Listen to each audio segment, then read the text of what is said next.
Chairman సీట్లో కూర్చొని రాజేశ్వరికి ఊహించని షాక్ ఇచ్చిన అవని అసలు ఇదంతా ఎలా జరగబోతుందనేది ఈ వీడియోలో తెలుసుకుందాం.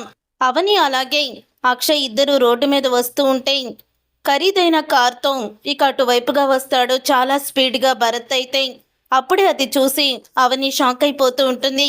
రే భరత్, ఏంట్రా ఇంత పెద్ద కారు నీకెలా వచ్చింది అని అడుగుతూ ఉంటుంది.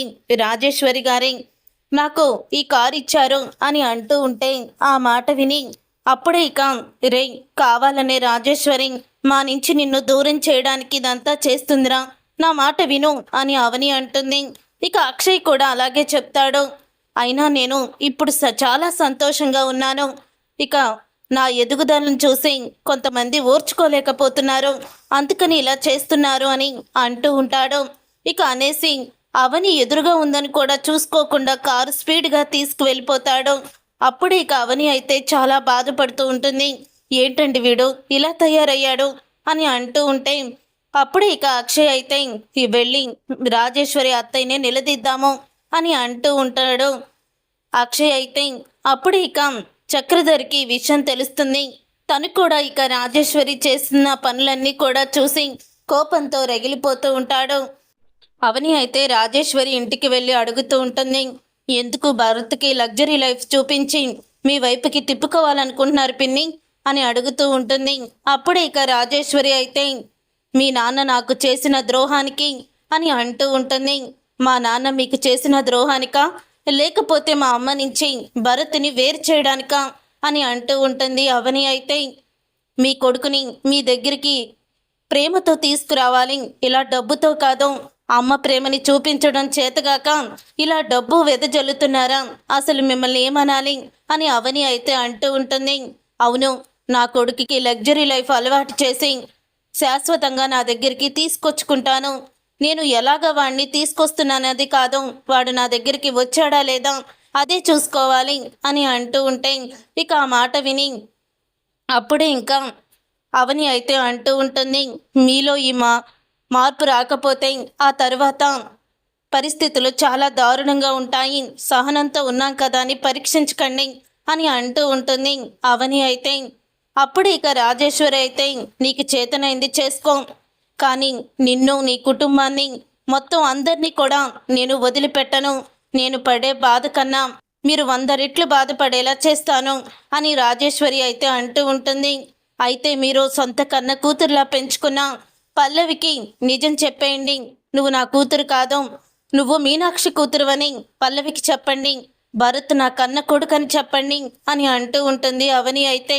అప్పుడు ఇక ఆ మాట విని అది కూడా తొందరలోనే జరుగుతుంది, నువ్వు కంగారు పడకో అని రాజేశ్వరి చాలా పొగరుగా సమాధానం చెప్తుంది. ఇదంతా కూడా పక్కనే ఉన్న భానుమతి అయితే వినేస్తుంది చాటుగా ఉండి.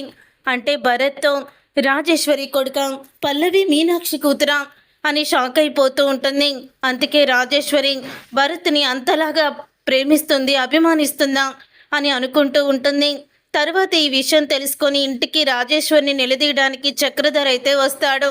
చక్రధర్ కోపంగా రావడం చూసిన అవని అయితే ఆగండి నాన్న, ఎక్కడికి వెళ్తున్నారు అని అడుగుతూ ఉంటే అప్పుడే నువ్వు ఆగమ్మా, ఉండే కొద్దీ ఊరుకుంటున్నామని రెచ్చిపోతుంది రాజేశ్వరి అని అంటూ ఉంటాడు చక్రధర్. మనం ఇప్పుడు ఎంత కోపంగా మాట్లాడితే తను కూడా అంత కోపంగానే సమాధానం చెప్తుంది నాన్న. తనని ఎలాగైనా సరే మనం కోపంతో కాదు మన మాటలతోనే దెబ్బ కొట్టాలి, మీరు పదండి అని చక్రధర్ని అక్కడి నుంచి తీసుకొచ్చేస్తుంది.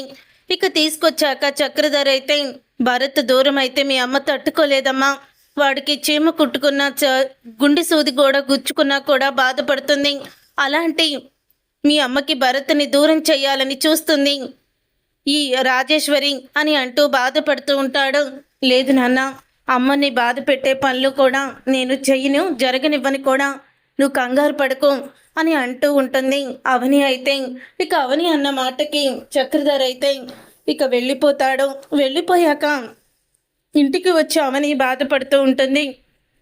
అవని బాధపడడం చూసి అక్కడ మీ నాన్నకి ధైర్యం చెప్పి నువ్వెందుకు ఇక్కడ బాధపడుతున్నావని అడుగుతూ ఉంటాడు.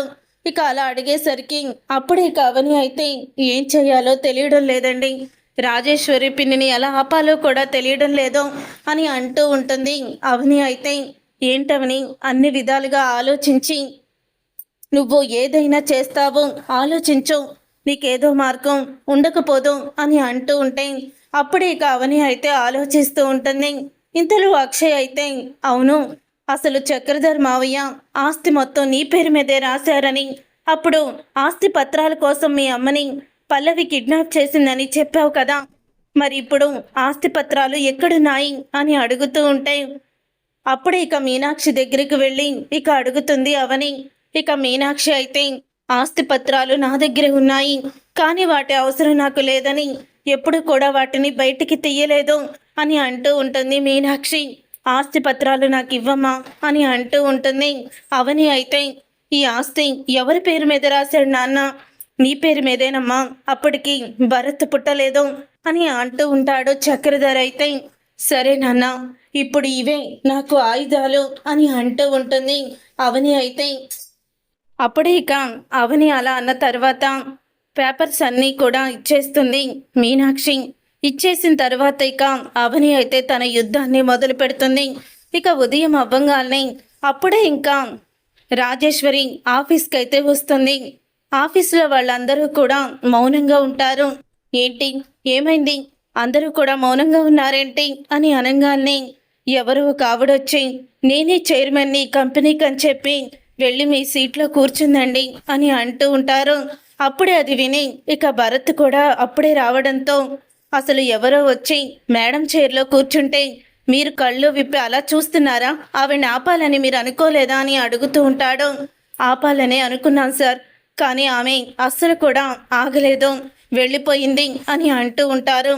అప్పుడు ఇక భరత్ అయితే రండి మేడం, మీ చైర్లో ఎవరు కూర్చుంటారో అది కూడా చూస్తాను అని అంటూ ఇక వెంటనే భరత్ అయితే లోపలికి వెళ్తాడు చాలా కోపంగా. ఇక వెళ్ళేసరికి వెనక్కి తిరిగి ఉంటుంది అవని. ఎవరు మీరు, ఎందుకు ఈ చైర్లో కూర్చున్నారు, ఈ చైరు రాజేశ్వరి గారిది అని భరత్ అయితే అంటూ ఉంటాడు.